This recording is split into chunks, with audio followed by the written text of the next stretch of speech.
और अभी आपको बताएं, शहरी इक़्तिदार में सर्दी का राज बरकरार। ठंडी हवा चलते ही शहरी सूप, यखनी और कश्मीरी चाय की दुकानों का रुख करने लगे। जगह जगह गरम गरम मशरूबात के स्टॉल्स पर रश देखने में आ रहा है। मजीद बता रहे हैं नुमाइंदा बोल न्यूज़ मोहम्मद आली चा खान।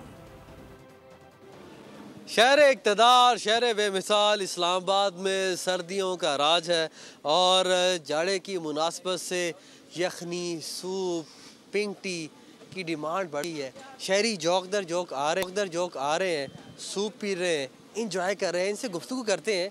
ये सर्दियों में सूप, यखनी, चाय ना पिए तो चैन नहीं आता आप लोगों को? नहीं यार, जैसे मौसम चेंज होता है तो हम भी इन चीज़ों की तरफ खींचे चले जाते हैं।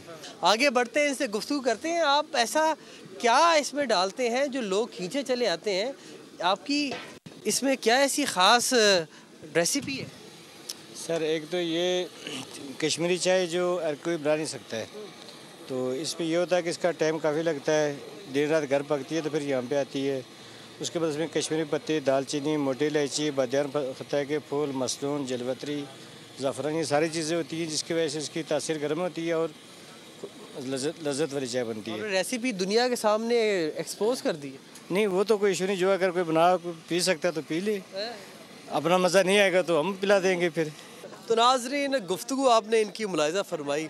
ये माहौल है इस्लामाबाद का, ये फ़िज़ा है और ये मौसम है जहाँ पर इन सौगातों से शहरी महसूस हो रहे हैं, अपने लिए और अपने अहल खाने के लिए लेके जा रहे हैं। सब्सक्राइब करें और बेल दबाएं ताकि कोई खबर रह न जाए।